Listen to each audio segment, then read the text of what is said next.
Hello everyone, we are from Group 5 and my name is Shaqir.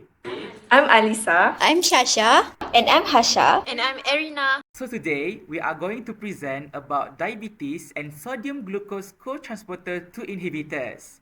So recently, my parents was diagnosed with diabetes. So I was like, Shasha, what is diabetes?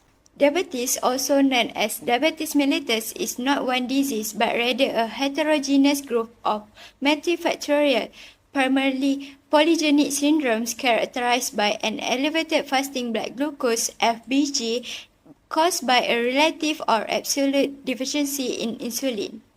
The most common types include type 1 diabetes, formerly called insulin-dependent diabetes mellitus, type 2 diabetes, formerly called non-insulin-dependent diabetes mellitus, and other forms include maturity-onset diabetes of the young, MODY, gestational diabetes, neonatal, and steroid-induced diabetes. First, let's look into type 1 and type 2 difference. So type 1 usually begins in childhood while type 2 often starts after age 35. Next, symptoms. Type 1 develops rapidly but type 2 progress gradually. For nutritional status, type 1 patients are often undernourished while type 2 is commonly linked to obesity. In terms of prevalence, type 1 affects less than 10%, whereas type 2 makes up over 90% of diabetes cases. Genetic predisposition is moderate in type 1 but very strong in type 2. Finally, the defect. Type 1 involves beta cells destruction and no insulin production. Type 2 involves insulin resistant and poor insulin production. So, how was diabetes discovered? The word diabetes originates from Greek meaning to pass through, referring to excessive urination, and mellitus is Latin for sweet, referring to the sugar in the urine. The term diabetes was actually first used by Apollonius of Memphis around 250 to 300 BC. The sweet nature was actually noted by ancient Egyptians, Greeks, and Indians. In 1889, researchers Mering and Minkowski discovered the link between the pancreas and diabetes, laying the foundation for understanding the disease pathophysiology. What's actually goes wrong inside the body that causes this disease, Prof. Hasya? Great question, Shasha. Now let's take a look at the biological pathway abnormality which causes diabetes. First, we need to know what causes beta cell to damage. As you guys know, beta cell is important because it's responsible to secrete insulin into our blood. So there are several factors which causes beta cell to damage. The major one is oxidative stress. The high blood sugar level in our body trigger free radical formation in pancreatic islet. Our beta cell is highly vulnerable to those free radical because he lack of antioxidant defense. Next, the oxidative stress causes severe molecular damage, especially towards the major potassium ATP channel, which can reduce insulin release into our blood. Next, it's also disturb pro-insulin vesicle that prevent a proper insulin secretion. And lastly, it inhibit DNA transcription factor like PDX1 and MAFA, and it reduce insulin genes expression. Those molecular damage trigger oxidative stress activated signaling pathway like toll-like receptor activation, which causes cell suicide. And lastly, those oxidative stress also causes mitochondrial dysfunction. The damage of mitochondria reduces the energy supply needed for insulin production. Now, let's take a look at the biochemical glucose pathway abnormality affected in diabetes and how they differ from the normal physiology. This comparison helps us to understand why blood glucose level become elevated. In normal physiology, the liver regulates blood glucose to gluconeogenesis, ketogenesis, and lipogenesis, depending on the body needs. However, in diabetes, due to insulin deficiency, the liver fails to suppress glucose production. This leads to excessive glucose release into the bloodstream, contributing to hyperglycemia. Normally, insulin stimulates glucose uptake via GLUT4 transporter into muscle and fat cell, where it is stored as glycogen or used as energy.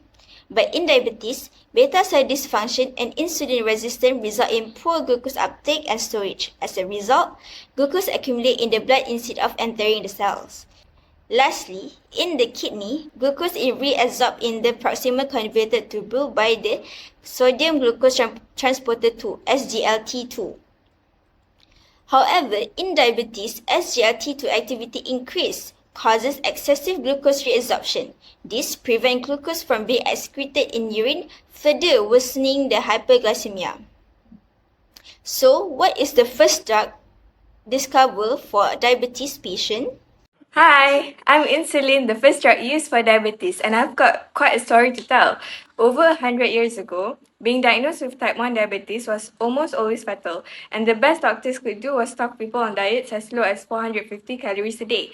It kept them alive a little longer, but barely, and they often die from malnutrition.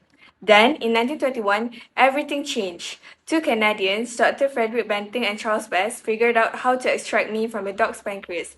They worked at the University of Toronto, and their early trials were messy and experimental, but it worked. In January 11, 1922, I was administered to 14-year-old Leonard Thompson, which is the first human recipient. The first injection caused an allergic reaction, but after purification, the second dose successfully reduced his blood sugar. And here's the best part. Banting and his team didn't want to profit off me. They sold the patent to the University of Toronto for just $1 so I could help everyone and not for just the wealthy. A year later, Banting and MacLeod received the Nobel Prize in Physiology or Medicine, and since then, I've helped millions manage diabetes and my work continues today. While insulin was the first to lead the charge, now it's time to meet a newer player, SGLT2 inhibitors. So before we continue with how they can treat diabetes, we should know where exactly the SGLT2 inhibitors act on. Let's inspect the area which is sodium glucose co-transporter 2, or also being called SGLT2. It is a low affinity and high capacity luminal transporter that is located at the S1 and S2 segments of the proximal convoluted tubule. Normally, SGLT2 helps to keep the glucose and sodium in our body by reabsorbing it about 90%. However, too many glucose in our body can cause diabetes. That's why we will learn on how SGLT2 inhibitor helps in treating diabetes. So just like its name, that's exactly what it does. SGLT2 inhibits the SGLT2 transporter that is located in the proximal convoluted tubule. By inhibiting this transporter, we prevent the coupled reabsorption of sodium and glucose.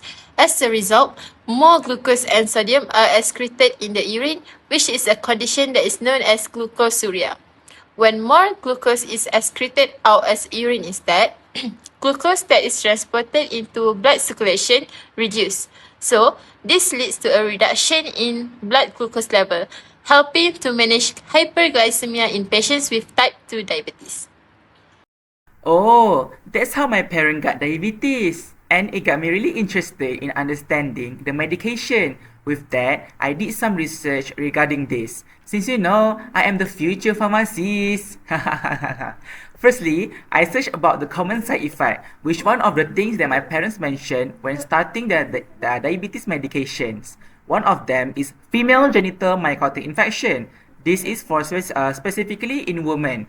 Then there is a urinary tract infection, or we call as a UTI. Both of these infections are because of the sugar in the urine. In the urine creates the perfect place for bacteria to grow, which can lead to discomfort when peeing or a frequent urge to go. Speaking of which, another side effect which is increase in urination, or we can say as a peeing more often.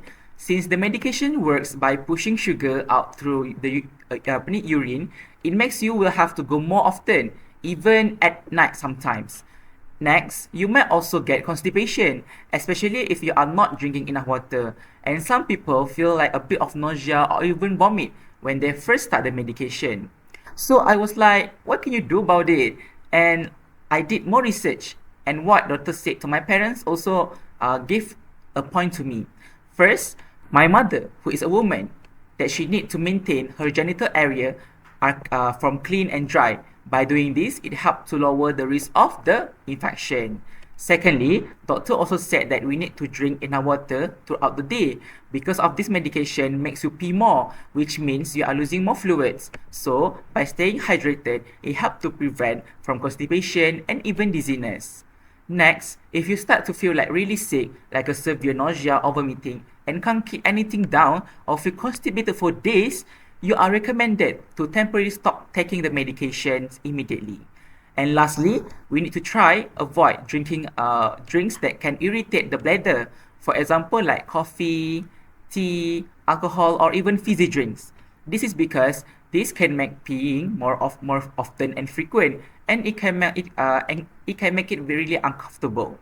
So I think thank you everyone for the great explanation that you guys just gave us just now. Now I know how the sodium glucose co-transporter 2 inhibitors works to hit the diabetes. So what a great day to know and learn. I guess that's all from us. Thank you. Bye. Bye.